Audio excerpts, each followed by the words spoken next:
Let us all take a nice deep breath. We've made it this far. And I would like us to take a moment of silence and think about your name, your very own personal name. Think of what it means to you. Think of what it means to the people around you. Now, how many of us, by a show of hands, had a say in choosing their names? 99.9%, we have one person in the audience. The first punch I ever threw in my life was because of my name. Joseph had it coming that day. Well, my full name is Umra Omar Buana. And Joseph, who's my classmate, this was in standard 2, decides that it's funny to flip my names and start saying, oh, Buana Umra, Buana Umra. I lost it and punched the living daylights in his face. I do not condone violence. I just want us to really think of how this thing that we did not have a say in actually is a defining factor of how we walk through the journey of life. And it's not the only thing. How many of us had a say in where we're born? What about our gender? Maybe the beliefs that we were born into? The hue of our skin? All these things are actually circumstances that are beyond our control, but yet dictate part of the journey that's life. So what I want to talk to us about today is how do we interrogate these circumstances that are bestowed upon us in order to fully dissect and either embrace or redefine. Either embrace fully or redefine who you are in order to best serve your world. So there is no way you can go out in the world and make an impact in whatever you do if you do not have your core self defined. So upon this definition is allow me to kind of step back a little bit and give it a title, which makes the most sense to me. And it's what I'm trying to do right now is to keep calm and put on my bulletproof underwear. So what is this bulletproof underwear that I'm talking about? It's a process that I find as a journey in really interrogating who you are. It's kind of going through all those layers that have been put upon you. The most intimate process that I've ever gone to, you know, from the walls throwing how you have to dress, how you have to look, how you're talking, and all kinds of jargon. So how do we put on a filter and really pick out the things that ring the most true to ourselves? And the whole idea is that it's supposed to be very, very intimate and uncomfortable. It's going to burn bridges, whether it's family, sometimes it's someone it's who you choose to marry. I don't know why everyone has an opinion about who you choose to marry. So it's a variable of factors. Allow me to share with you a story about how my own bulletproof underwear helped with the work that we do at Safari Doctors in helping bring healthcare access to the women that we work with.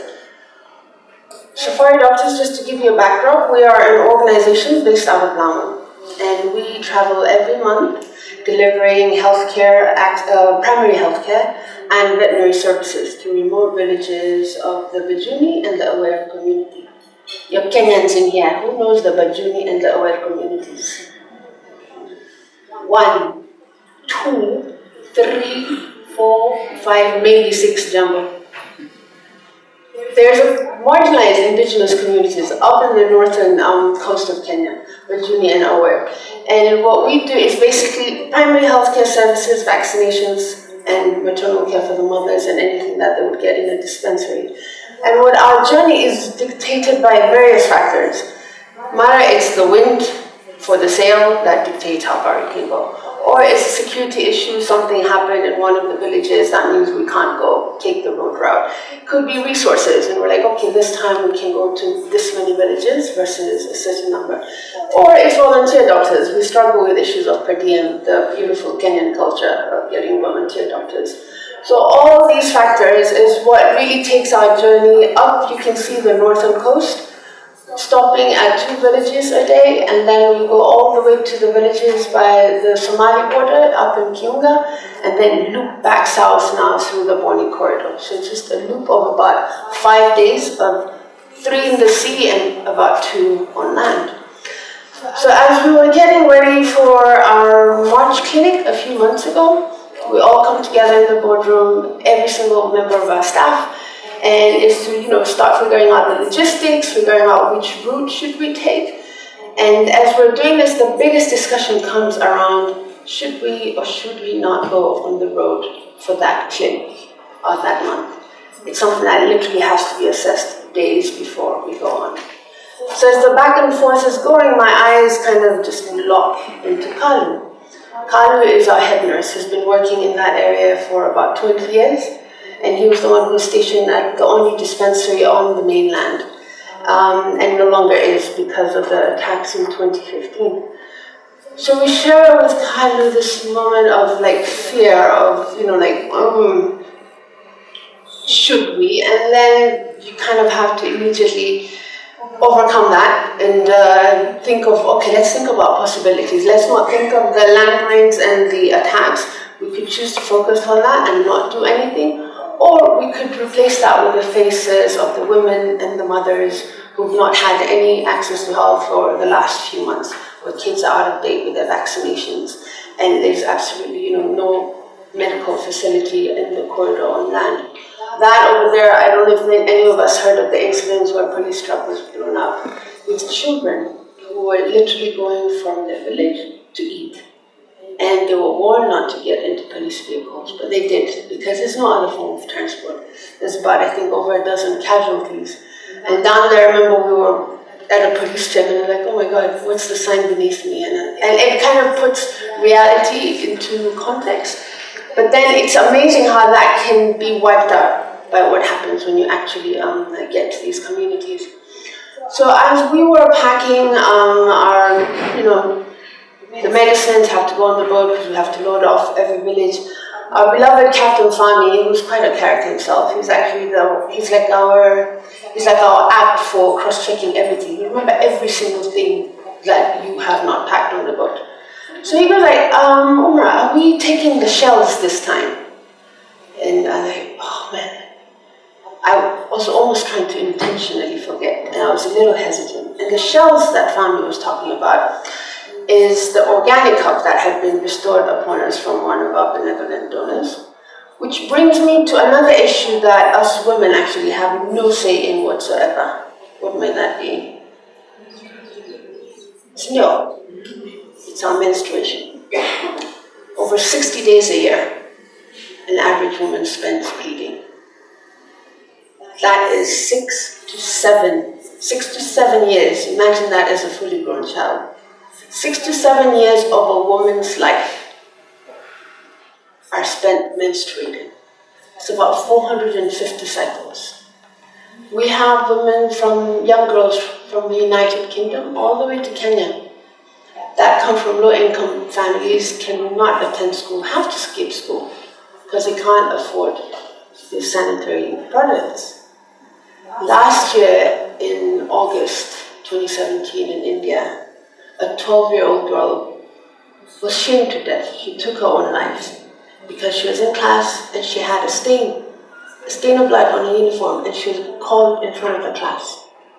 And that was unbearable. This young kid could not bear the embarrassment.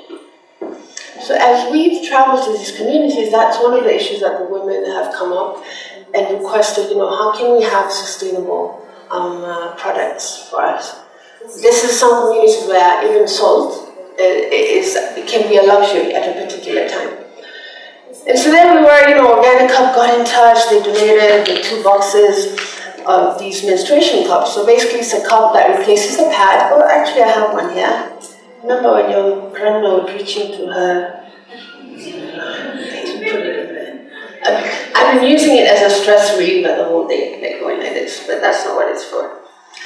So we got a generous donation of these organic cups, which replace menstruation, sanitary towels, and tampons. And the whole idea is that they're eco-friendly, have a lifespan of about 10 years, and no cost involved. It's a one-time cost. So we're thinking, brilliant.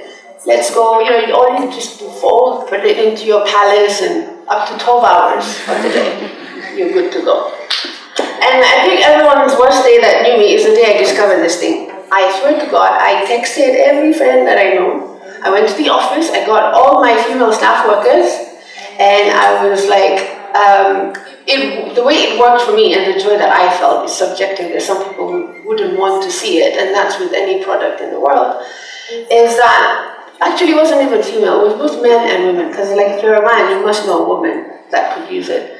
And so we go to this village in Kiangwe, which is a village that we frequent, and there we were, we had translated the materials and downloaded the movie. We're like, this is it. This is like best since sliced bread. And I lived there, and 3 women wanted the cup, out of like dozens of women sitting under the tree with kids speaking. 3. I was just like, that's where you just want to turn around and give up. And so I go back and I was like, why? Like, is it that we're being presumptuous? Is it that, we're coming in with our NGO checkboxes, like this is what we're doing? So there's a lot of questioning, but all that aside, I told Fami, bring the boxes, let's go. Load it onto the boat, and off we went. So we went after 4 days and hundreds of patients along the sea route. We now hit the mainland, go through the first security checkpoint in Kiunga village at the north, on time, on schedule, and everyone's kind of looking forward to the journey. And then we get to the second, there's about like 5, 6 checkpoints. Second checkpoint, I swear to God, it was like a movie from Rambo, like a scene from Rambo, where you're waiting, you don't know what's going to happen, and then these heavily armed people rise out of the sandbanks, present our IDs, and we have to get like the security clearance form, cross-check everything. And off we were at Mangai village. Mangai village is where there used to be a dispensary, but since 2015, it's been closed down. So it's, with our trips, you kind of meet all kinds of characters. It's very interesting. There's times that you feel like your heart has been crushed and crumbled, and then there are other times where you feel like life couldn't be better. There's this man who shows up at the clinic, the first guy, and he gives you every single diagnosis you can think of. He starts with a fever, there's no temperature. He's like, but I have diarrhea. But I have it. And actually he's doing it so that he can get medicines for everything, because he doesn't know when the next clinic will be. Then streaming the women now with their children, because we first have to be there and set up before they come and wait. And as the line gets longer and longer, and they're just sitting there, and it's kind of like you start getting a little frustrated because everyone's there at the same time, people are waiting. And this is the moment that what followed, I think, changed my life. At least very, very recently. Somehow I find myself walking to one of the women. Her name is Esha. She seemed like the most vocal one. So I go up to her, she doesn't know me personally, and I'm like, Esha, I want to tell you a secret. She looked at me, and the squint in her eyes terrified me. She's like, who is this mad woman who is speaking too close to my ear? And I was like, I want to tell you and the women a secret. And I could tell she was curious, and before I knew it, there was about 8, 9 of us women going to Esha's hut. So we like snuggle in, sit tight, and as I was there, I was like, I know that I cannot carry the pamphlets, I know they won't work. There's no laptop in this situation, because I didn't know what was going to happen, but I knew that it wouldn't be a lecture happening. And so I just stood there, I almost possessed, and I was like, I have to give you a warning, Esha. I had to warn them. And I have to warn you guys as well. I asked, can I please take my pants down? And I'm like, okay. And then I'm like, holy crap, what am I doing? And asking, like, what in bloody heaven is happening right now? No pun intended. And it was too late. My pants were on my knees. My pants were on my knees, and I pulled out the organic cup out of the Royal Gardens, and I was like, this is it. I am using it. This is what it is. This is what it does. We went through the whole brief, and that's us literally in the room, and it was the most intimate female health session I have ever had in my life. I even never got a chat like that from anybody because of how engaging they were. And it was just about it was raw, it was scary, but it's life. And it's unfortunate that some of these critical things in life are the ones that make us squint. Especially for like a Muslim woman from the coast, it's a whole different ballgame. So every single one of the ladies walked out there, and I was like, please do not take it if your kid will be using it as a balloon tomorrow. Like, don't take it, because it's valuable. And the response I got was, if it's working for you, it better work for me. And the next thing I know, even after leaving Esha's home, is that now there are other women following behind, and unfortunately we had run out. So we're hoping to be able to go back into that. For me, that moment was to be able to be in this room, to be vulnerable.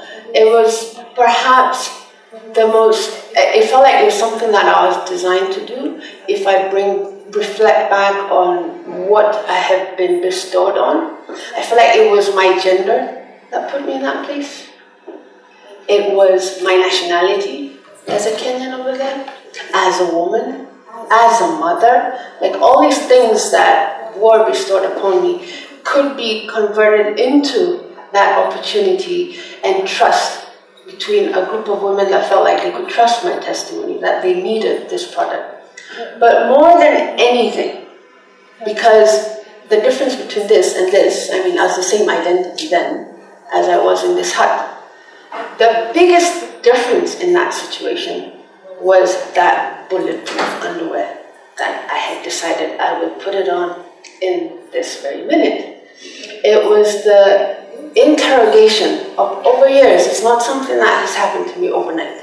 It's a battle that happened over years, interrogating, exploring, like from, all that's around you. It's the redesigning of who you are. But that doesn't mean eliminating, what defines who you are.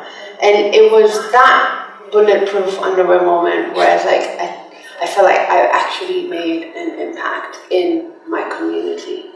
So the one thing I want us to take away from today is, from the work that we do with Safari Doctors, is relentless innovation. Is that we have to be relentlessly innovative. As the youth, the issues that we're facing today are very different from the issues that our fathers and our forefathers were facing. The issues in Nairobi are very different than somewhere else. So it's how do we all tap into that uniqueness in order to design our own underwear, bulletproof, personal, tough as SH something, and keep moving. And the second point is about the idea of making an impact. We think of it as something very remote. It's not. It's like, it's something that you end up living every day, kind of. It could be in your own home with your kids, it could be at the office, in whatever aspect it is that we are by nature designed to influence. So how do we feed into that more consciously? So my question to you is, right? This is one of my favorite sayings, it literally conceptualizes the idea of making a difference. It means you haven't spent the night with a mosquito if you think a difference is too small. Is that, are you willing to severely dissect what has been bestowed upon you versus what you choose to mold? Is that, are you prepared to be ridiculously comfortable in the most uncomfortable of situation, literally finding comfort in discomfort? Are you ready to put on that bulletproof underwear? Thank you.